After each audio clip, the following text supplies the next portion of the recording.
That was an amazing speech. Thank you guys so much. Thanks for everybody for being here. Really exciting event. It's been about a year since we formed the party, and just thanks everybody for everything. So, thank you. When I spoke 6 months ago in the immediate wake of the January 6th protest, if you're hearing a theme here, we spoke about the government and the media frame-up of the protesters as terrorists, as crazed right-wing militias plotting a coup against our hollowed institutions of democracy. Despite the obvious farce of this media narrative and the government case against the protesters, the ongoing revenge campaign nevertheless has hurt thousands and even millions of people, not just the individuals that are being convicted in kangaroo courts on bogus charges, but all white Americans who are currently being blood libeled as potentially dangerous terror threats in their own country. Huge amounts of money and resources have been poured into building cases against the January 6th protesters, even as the narrative that they were lunatic murderers has collapsed. For example, the claim that the crowd murdered Capitol Police Officer Brian Sicknick was totally debunked when the coroner's report came out and it revealed that he died of a stroke due to a condition unrelated to the protest. It had nothing to do with it. But Officer Sicknick's death continued to be exploited, including by Biden himself, who lied. He lied in a press conference on June 6th, saying that Sicknick was killed by the criminals that stormed the Capitol.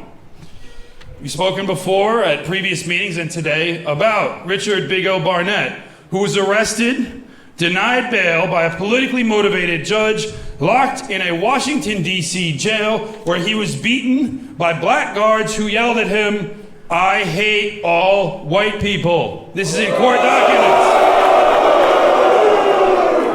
All of this for a simple trespassing charge. And he's not the only one. The Jewish Attorney General Merrick Garland said in a press conference on June 15th that 480 protesters have been arrested. Since then, the number has now grown to over 500. There are thousands of charges pending against these people, and according to Garland, the number of FBI open domestic terrorism cases has increased significantly this year. At the press conference, Garland unveiled the government's first national plan for countering domestic extremism.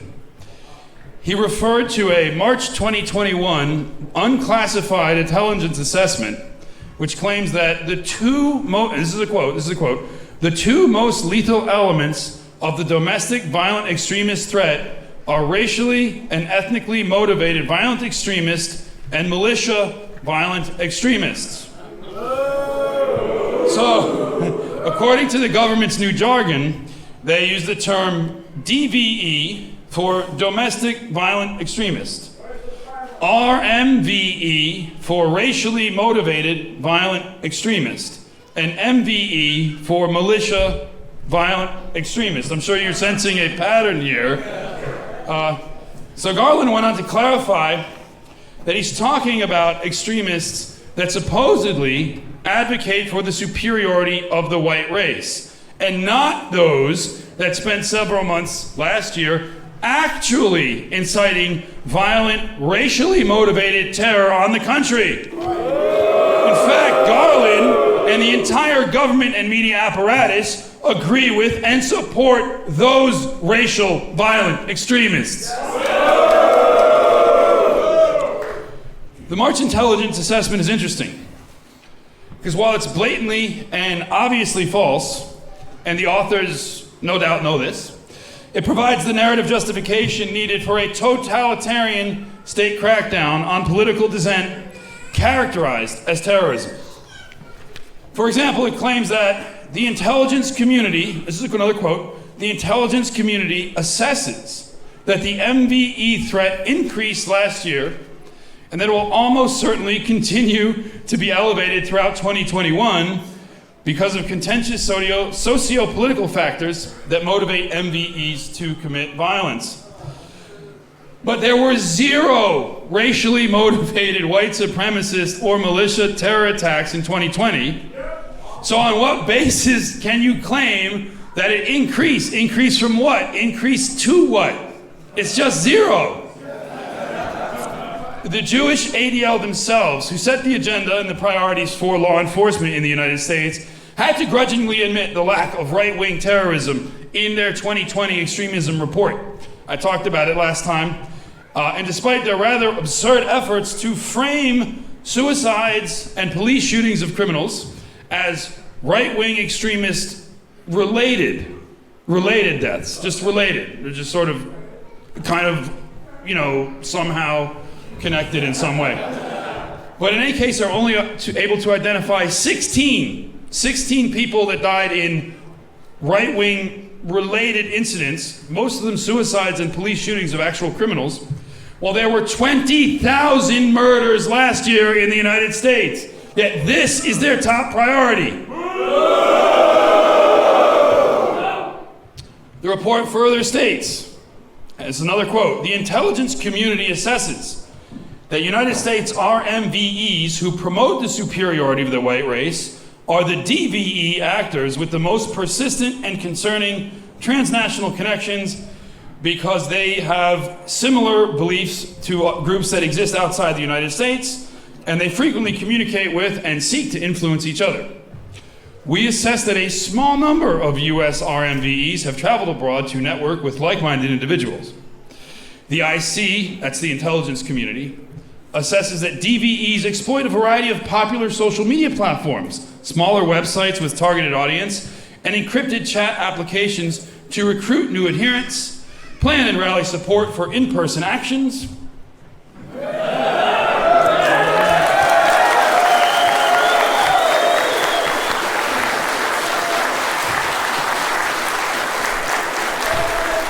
and to disseminate materials that contribute to radicalization and mobilization to violence. But there is no racially motivated white violence or any evidence of such mobilization. So absent any actual violence or even a credible threat of it, this passage is revealed as nothing more than a blatant call to criminalize political activity. Things like spreading a political message online, seeking to convince others of your point of view, networking with like-minded people, meeting up with people in other countries, in this country, to trade ideas, to get together, to get to know each other, to talk politics. This is all criminal. They want everybody to think this is criminal activity because of the content of the ideas, not because anybody here or anybody in another country is planning some kind of attack, because there's no examples of it. It's nothing more than an excuse. It's an excuse to oppress white Americans based on our race and our political views. It can't be anything other than racial oppression and discrimination, given the fact that literally every non-white group is encouraged actively by the system to organize along racial lines. Every single one. Only us, only white people are characterized as RMVEs when we decide to do the same, when we decide to organize in our interests. The report goes on to say the IC assesses several factors could increase the likelihood or lethality of DVE attacks in 2021 and beyond, including growing perceptions of government overreach related to legal or policy changes and disruptions. In other words, they have in before themselves. If you think their policy changes themselves are bad, well, you're a terrorist. Congratulations. The hysterical government fear-mongering and frenzied media coverage of supposed white violent extremism is so pervasive, so all-consuming, that a lot of people in this country probably never stop and think, is it even true? Is it even true? People just accept it. Think about it. It's so out there. It's everywhere. Every time you turn on the TV, the radio, whatever, it's out there. It's not just in the news media. It's in the entertainment media. It's every app that has censored everybody. Facebook, Twitter, everything. They all care about this a lot. They talk about it. They form committees about it. And yet, no one ever stops to ask, is it true? And by doing that, they're gaslighting the whole population. But they don't, they don't actually have anything. What actual evidence can the state, the news media, the social media companies, what actual evidence can they bring to bear to show that this threat actually exists? None. Zero. It doesn't exist. And I'm going to repeat this very forcefully so everybody watching this gets the picture. White domestic terrorism does not exist. It does not exist.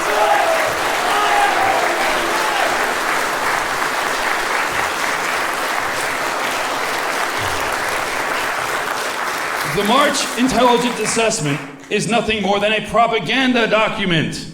That's why it's unclassified. It's not real intelligence. Not that they actually ever have such a thing, but it's not real intelligence. It's propaganda.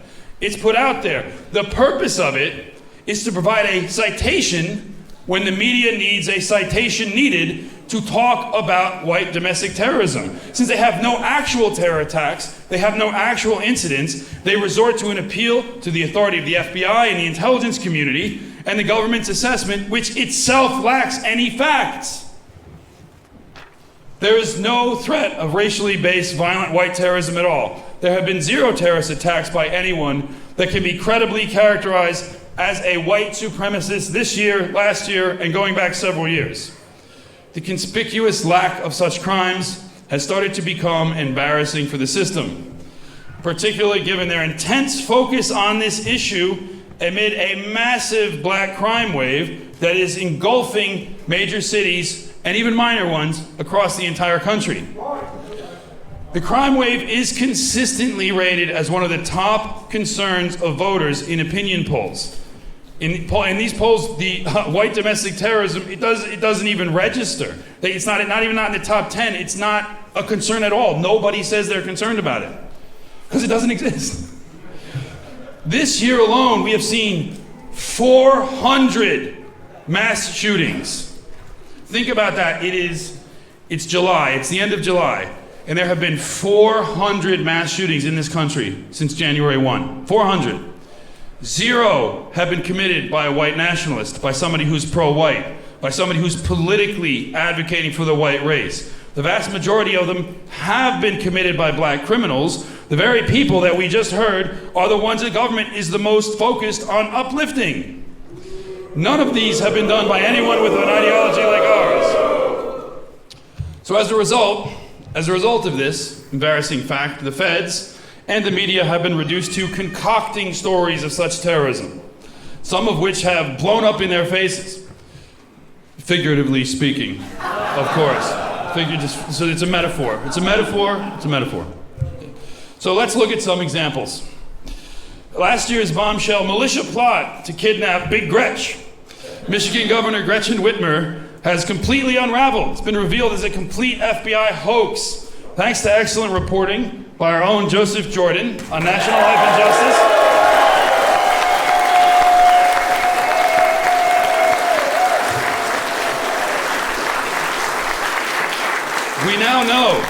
We now know that the supposed terror plot was entirely conceived by the FBI, who used at least 12 paid informants to try to lure patsies into the scheme.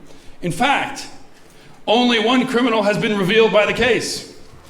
That is lead FBI agent Richard Trask. All right, some of you know where I'm going with this. So the lead FBI agent on the case, Richard Trask, was just arrested a few days ago for brutally beating and choking his wife after an argument over attending a swingers party where men allow other men to have sex with their wives.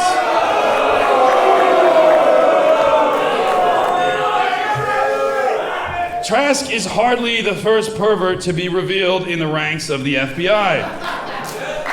In June, and now look, this isn't funny. In June, FBI agent David Harris was arrested in Louisiana on multiple charges of aggravated crimes against nature, indecent behavior with children under the age of 13, sexual battery, attempted third-degree rape, obscenity, and witness intimidation. That's the FBI. And it doesn't end there. The FBI's Domestic Terrorism Division, which no doubt helped author the March assessment on which Garland relies, is riddled with perverts and sexual abusers. According to Special Agent Karen Veltri, she has been sexually harassed by her superior officer, Agent Frank Cucinotta, since 2019.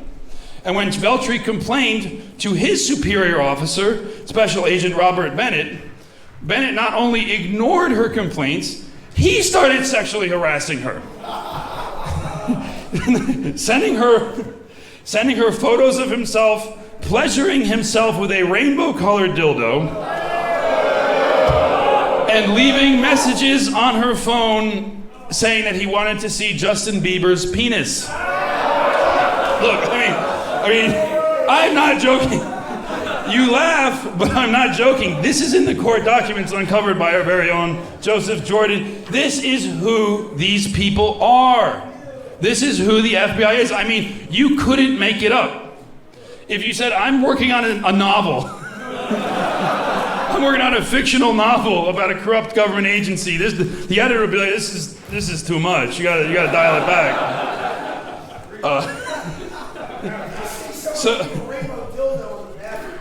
Yes.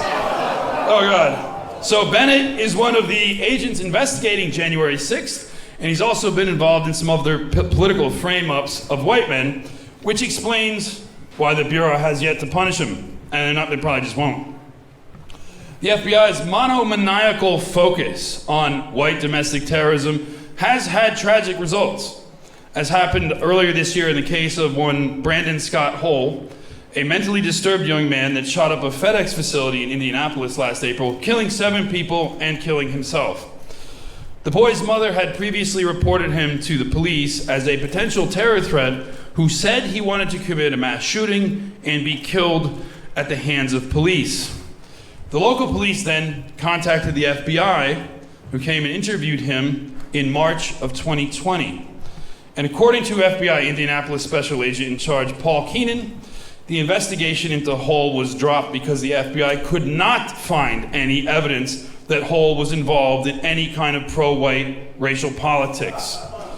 So here we have an actual extremely disturbed young man who says he wants to commit a mass shooting, says he wants the police to shoot him dead, has guns, has the capability to do it. His mother desperately calls to the police, who call the FBI as they're supposed to do according to protocol, and the FBI is like, well, he's not pro-white, so whatever, like, we don't care. They totally ignored his completely inappropriate interest in My Little Pony, which is a cartoon for little girls, possibly because FBI agents have similar interests themselves.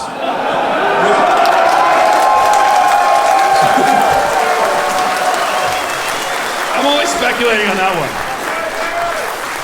Informed speculation, if you will. When we released the party platform last year, some people were wondering why we place such an emphasis on abolishing the FBI. I think people understand now why we focused on this. We knew then that the FBI was a corrupt agency filled with perverts and sex predators acting out a politically and racially motivated agenda. And now all of America knows as well. Yes.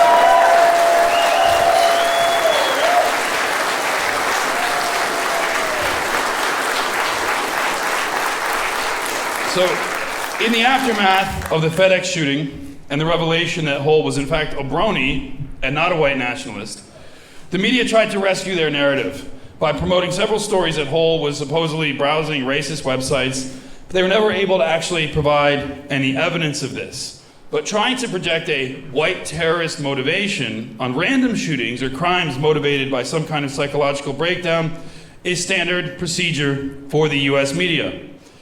The mass shooting atrocity in Atlanta earlier this year, in which a psychologically disturbed young man who said he was a sex addict, but not a racist, he insisted on this point, shot 8 people at an Asian massage parlor, was nevertheless characterized by the media as a white supremacist hate crime against Asian people. It was a cynical lie. And it was a lie, and it was a blood libel against white people. And it was an attempt to stir up hatred for whites among Asian people, and it was also used to deliberately draw attention away from the plight of the women that work at such establishments, who are often the victims of international sex traffickers. 1 week later, Ahmad al-Issa, the son of a wealthy, liberal Syrian immigrant family, shot up a supermarket in Colorado and killed 10 people, all of them white. In the time between the shooting and the media's release of the shooter's identity, racial attacks on white people and accusations that it was yet another. When was the first? But these people were convinced there had been others, because they were told endlessly that white people are the main terrorists in the country. So when there's a shooting, they jump to this conclusion. We've all seen it. Every time there's a mass shooting, online, on Twitter, on Facebook, in the media, they start speculating and worrying about it. And we know, because we're familiar with what's happened, inevitably, it's going to collapse on them and it's going to be dropped. And as a result of that, these shootings go uninvestigated. Nobody wants to know what the roots of them are. Nobody wants to understand where they come from or how they happen, because the only thing they're interested in is so-called white supremacy. That's it. Not only was the shooter not white, but his social media history was filled with anti-white racial sentiments of the sort that are regularly spouted by the Jewish media, regularly spouted by intellectuals, by liberal celebrities. The obvious question of whether or not these narratives played a role in the slaughter of 10 innocent white people is never asked. Even an atrocity like the Boulder shooting does not cause the anti-white elites to hesitate in pushing their anti-white racial narrative. Even 10 white people shot down, cold blood, no mercy, by someone who said he hated white people online. They never thought. I mean, we could do the thing of saying, what if the races were reversed? But we all understand it. But the thing is, they never are. They never are reversed. It's always only one way.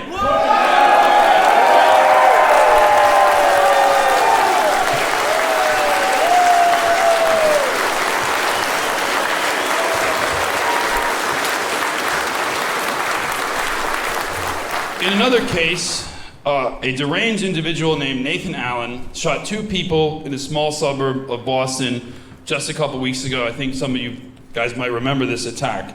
This is the one that they think they had it this time. They had it because the guy had no history online, he had no posts, he had nothing, so they could make up whatever they wanted about him. The media and the authorities wasted no time in framing Allen's attack as a white supremacist terror attack despite any lack of evidence. Allen had no history of posts about race. He had no history of racial sentiments at all. The DA in this case, a black racial activist named Rachel Rollins, claimed that she was in possession of a notebook which contained white supremacist writings, which she only provided excerpts of them to the press, just excerpts. Never the notebook itself, just excerpts. The physical notebook has not been produced for the press or the general public to view. And given that the suspect is dead and there will be no trial, she'll never have to produce it. Liar. Rollins also claimed that he hid his views so well that his family was totally unaware of them. Now, according to Huffington Post reporter Christopher Mathias, an unlikely... Oh, you'd be surprised here, though. Check this out. An unlikely source for this information. He says that he talked to a law enforcement source who refused to elaborate on the notebooks and wouldn't tell him where they were found or how they were found. And this guy, as we all know, is an enemy reporter. He is out there reporting on so-called hate and extremism. He thought he had a big story. He calls the cops and they're like, we really can't talk about it. Because they're not going to produce it. He further uncovered that many of the words and phrases used in the notebook, including the unusual term apex predator, had been posted the day of the shooting on a Boogaloo Boy Telegram account that's actively monitored by law enforcement. Meaning that when Rachel Rollins and her office needed to concoct a white supremacist terror attack, they simply copied some content from a random Boogaloo Telegram account and attributed it to Allen. It's clear as day. It's clear as day to anybody that knows what's going on. And they betray their fakery because of their laziness. They mix up the categories. The Boogaloo Boys are an anti-racist libertarian militia. And Rollins is saying Allen was some crazed white supremacist. What's worse, the lies or the laziness? I don't know. Now, this is not the first time Rollins has lied. She lied to advance her career in the past. She was caught lying to the Boston Globe, not exactly a friendly newspaper, in 2019, claiming that she was harsher on violent crime than her predecessor, which is false. She was forced to retract this statement and apologize. She is one of a number of extremist district attorneys in the United States whose election was funded by Jewish billionaire George Soros. Like Kimberly Gardner in St. Louis, a black woman, Kim Fox in Chicago, another black woman, and Larry Krasner in Philadelphia, oh God, a Jewish man, Rollins has used her office to advance a racial agenda, not to enforce the law. And there's many more of these DAs across the country. All of these Soros-funded prosecutors have turned their cities into war zones by releasing violent black criminals onto the streets. They're all extremely unpopular, but their financial backing from one of the richest Jews in the world makes it difficult, if not impossible, for the people that have to live in those cities to remove them. Rollins' current focus is a campaign to overturn thousands of murder and drug convictions of black criminals in Boston, which will predictably result in a massive increase of violent crime in yet another major American city. Does anyone really doubt that someone like Rollins would fake a racial hate crime in order to advance her own career and the anti-white agenda of herself and her benefactor George Soros? No. If the notebook exists, why not produce it? There's no legal reason not to. In cases where the FBI incites a random schizophrenic person to make violent statements online before they arrest them, every single edgy political thing in their house is displayed in a photograph for the entire country within an hour of their arrest. We've all seen it. Even that guy with the Saudi Arabian flag, if you all remember. So where's the notebook? It doesn't exist. It's a lie. And it's not only a lie, it's a blood libel.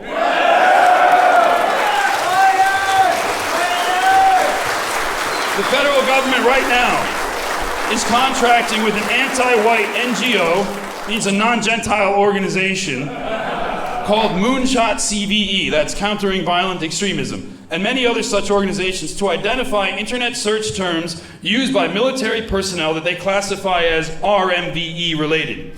If a soldier searches for such terms, he is flagged for review and will end up being kicked out of the military. The terms include things like, it's okay to be white, and the truth about Black Lives Matter. So if you're in the US military, or if you're really anybody else in the entire country, and you think it's okay to be white, the government plans on treating you like a potential terrorist. Think of the implication. The government, our government, unfortunately it's true, wants to treat people like terrorists simply for thinking it's okay to be white.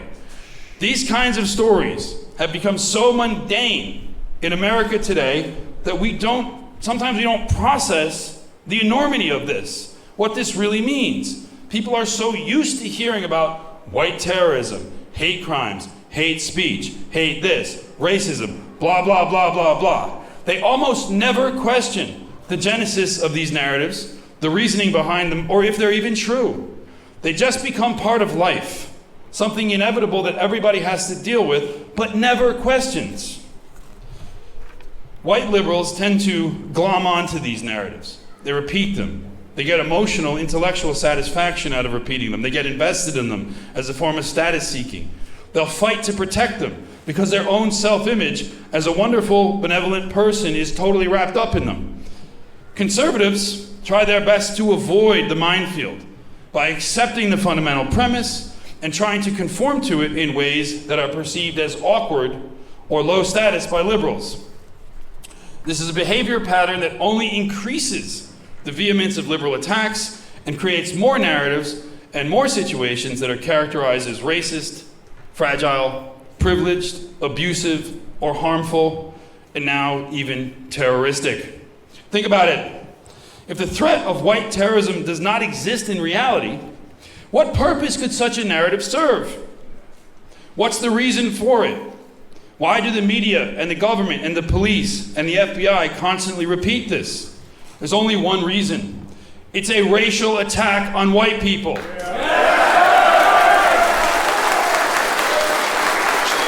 It's racial and political oppression. Given the facts, it cannot be anything else. And ultimately, who does it serve? Who is it that sees white racial advocacy as so threatening to their own power that they would libel an entire race with a bogus terrorism narrative? The answer is easy. Just look at who's actually doing it. Who controls the media? Who controls the national security apparatus? It is well known by everyone that the United States media is controlled by Jews, but lots of people probably assume that the national security apparatus is controlled by white men. That's not the case. The Biden administration is 75% Jewish in the top cabinet posts. 2% of the country, 75% of the top cabinet posts, and they occupy the most powerful cabinet posts. Those positions involved in law enforcement, national security, and domestic terrorism. Merrick Garland, the Attorney General, Jewish. Alejandro Mayorkas, head of the Department of Homeland Security, Jewish. David Cohen, Deputy Director of the CIA, Jewish. Avril Haines, Director of National Intelligence, Jewish. Ann Neuberger, Director of Cybersecurity, Jewish. Anthony Blinken, Secretary of State, Jewish. And I could go on. These Jews in the government and media that libel us as domestic terrorists for being racial activists in our own cause are themselves fanatical, racist, and terrorists. All of them are staunch Zionists, defenders of the rogue state of Israel, the main exporter of terrorism on this planet.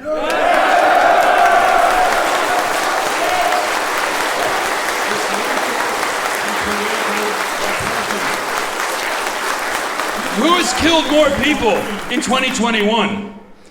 White nationalists or Zionist Jews? Who has committed more terrorist attacks? Who kills more and terrorizes more every single year? Israel! These people don't have a moral leg to stand on in calling anyone else an extremist or a terrorist. Now, some will want to characterize what I'm saying as a conspiracy theory, but I can prove everything I've said. They can't prove a single shred of what they say about white people.